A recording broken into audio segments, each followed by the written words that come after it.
they audited me when I opened up my store at Superstition Springs. Like when I'm growing, you know, and we had 3 stores going. I'm like, so the one in Mesa, there was like, so Mesa, the cities can audit you as a city. That city of Mesa sent a letter to every single city that I possibly could bid in. Looked back on Facebook, found every single Facebook post that I made of where I'm going to be at, siphoned out the city or where that's at, sent the letter to them saying, we want to audit for you through us to make sure we collect the taxes for your income that you was owed for this event that he had on this day or that day. And after 2 years of being audited, they charged me $140,000, and then they charged me another $30,000 in just fees. Just fees. And so you gotta imagine, you know, you built this entire business, you grew it from all this to that. It's finally taking you places. You're finally seeing the efforts of your work. Your bank account is finally able to just have it. And you got this money in your bank account, and then you get this letter, and just like that, it's gone. TPT, what is that? It's what is it called? Thrift privilege tax, something TPT, transaction privilege tax, I think is what it's called. So, and this is something that the state does? State does it. State does it by city. So you were working with a CPA. Mm-hmm. Oh yeah. Are you still working with that same CPA? No.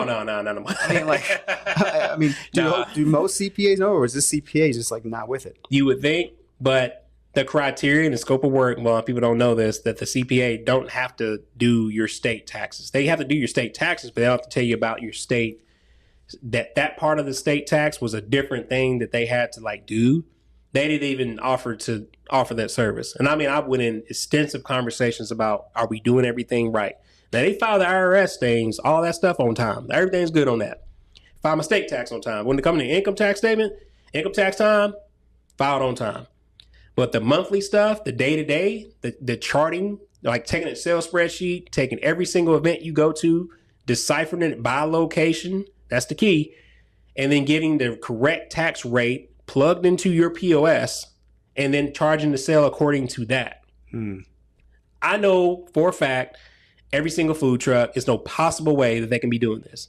There's no possible way they can be looking at their POS screen and saying, I need a 2.75 Glendale tax rate along with a 99-cent processing fee.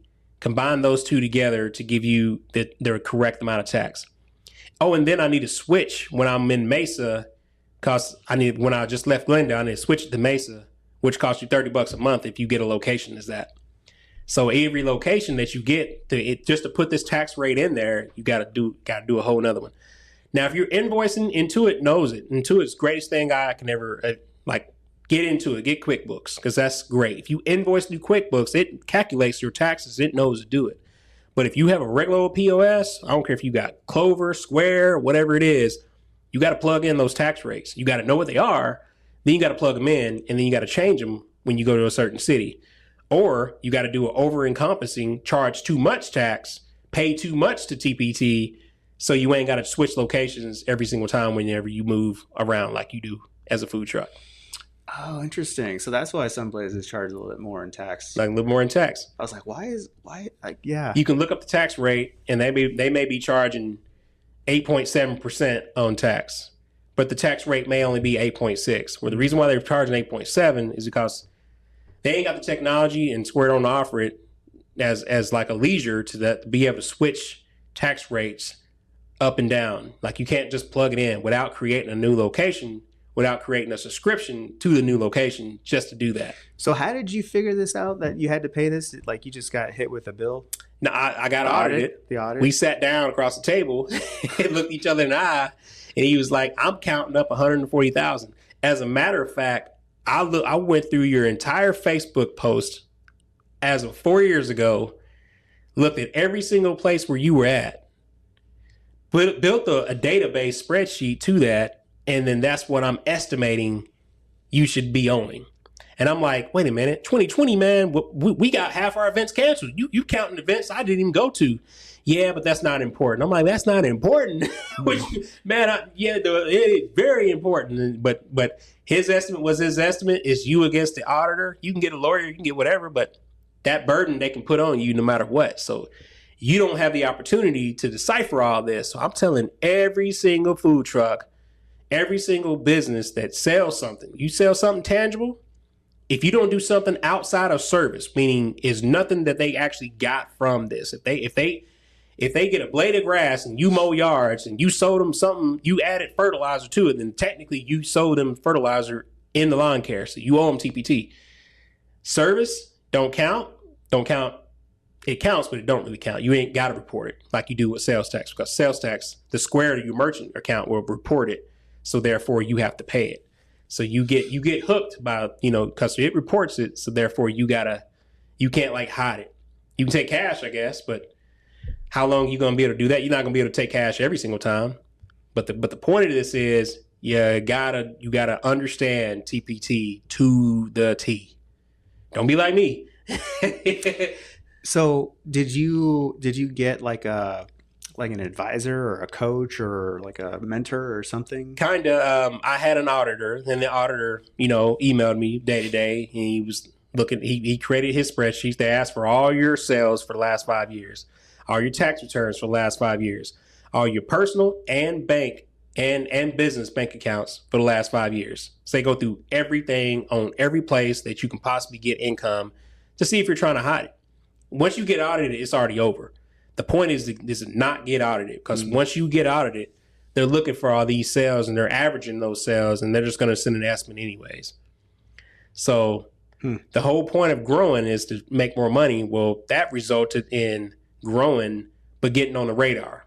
Once you get on the radar, now they start looking at you. Now you start saying, how did you get on the radar? Was it all the social media? So the social media too, but I opened the store at Superstition Springs, which was in their jurisdiction. Still carrying on the practices of not knowing, I failed to pay TPT on the store. After investigating, they were like, hey man, you got food trucks too? You got food trucks that came to Mesa?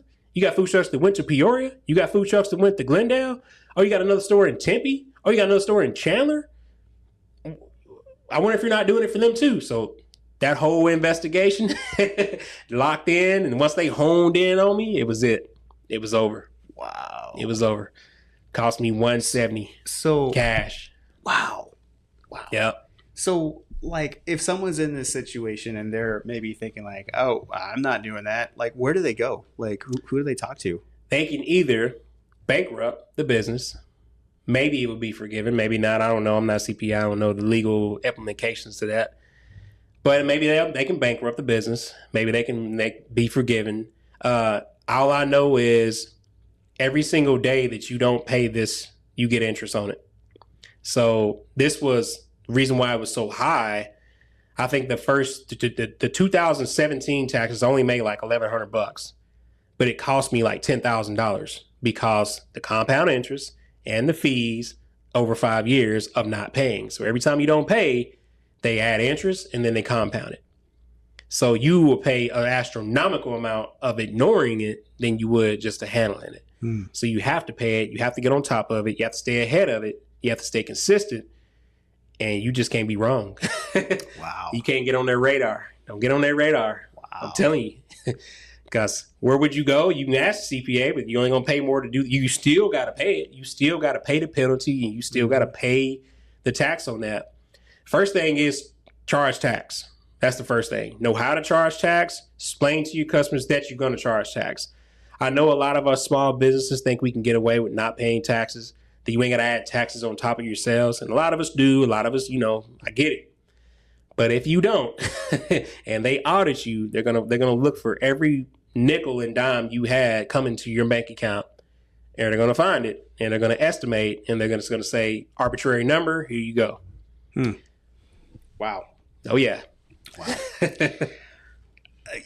So that's pretty wild. So I'm curious, like what kept you going during that? Because for most people, they're like, man, I got to pay 170 G's. I'm out. In cash. Like, yeah. I live conservatively. I don't spend all my money. I had, a little bit in the bank account. I was like, either we can not pay it, but we lose what we built. We have to start all over. We lose kind of the accreditation that we had. We have to, just the whole point of starting all. The whole point of being in business is being in business. So, I mean, I just was writing $38,000 checks. Just started writing them every week until you look at this, you send me another bill. Look at this, you send me another bill. And I was just like, this is never going to end. So, I mean, I called a meeting, discussed with him. He's like, we broke it down. And wasn't no payment plans, no such thing. Payment plans come with penalty and interest. So you have to have it. Because I live conservatively, because, I don't just blow on everything. Now, I had plans. I was like, I get to get a jet ski. I get to go out. I get to do all these things. I always wanted to get to buy my mama a house and all this. But I was like, nope. Took it. Wrote a check. Oh, that's like a gut punch, man. Gut if punch. I ever seen, oh, Man. If you could sit down with a past version of yourself, what kind of advice would you give yourself? I'd first tell myself about TPT. That's number one. Because if I did that, I'd earned the money. I would have charged every customer, and I would have had another 170 in addition. I would have paid it, but then it's kept all the money that I actually made off the lemonade. Mm-hmm. That's number one. And